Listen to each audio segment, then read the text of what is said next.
नहीं। उस कबूतरी को अपने पैर के तले टेकने के लिए कोई आधार न मिला, सो वो उसके पास जहाज में लौट आई, क्योंकि सारी पृथ्वी के ऊपर जल ही जल छाया था। तब उसने हाथ बढ़ाकर उसे अपने पास जहाज में ले लिया। फिर और 7 दिन तक ठहरकर उसने उसी कबूतरी को जहाज में से फिर उड़ा दिया। और कबूतरी सांझ के समय उसके पास आ गई तो क्या देखा कि उसकी चोंच में जलपाई का एक नया पत्ता है।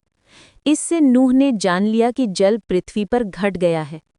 फिर उसने 7 दिन और ठहरकर उसी कबूतरी को जहाज में से उड़ा दिया, और वो उसके पास फिर कभी लौटकर न आई।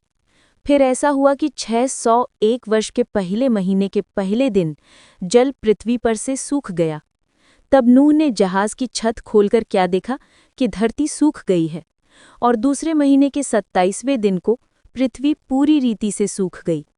तब परमेश्वर ने नूह से कहा, तू अपने पुत्रों, पत्नी और बहुओं समेत जहाज में से निकल आ।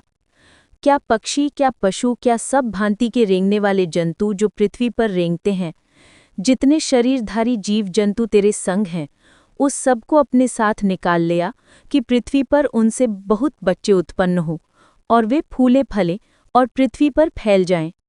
तब नूह और उसके पुत्र, पत्नी और बहुएं निकल आईं, और सब चौपाए, रेंगने वाले जंतु और पक्षी और जितने जीव जंतु पृथ्वी पर चलते फिरते हैं, सो सब जाति जाति करके जहाज में से निकल आए। तब नूह ने यहोवा के लिए एक वेदी बनाई, और सब शुद्ध पशुओं और सब शुद्ध पक्षियों में से कुछ कुछ लेकर वेदी पर होम बलि चढ़ाया।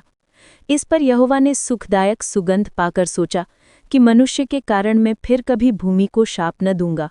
यद्यपि मनुष्य के मन में बचपन से जो कुछ उत्पन्न होता है सो बुरा ही होता है, तो भी जैसा मैंने सब जीवों को अब मारा है वैसा उनको फिर कभी न मारूंगा।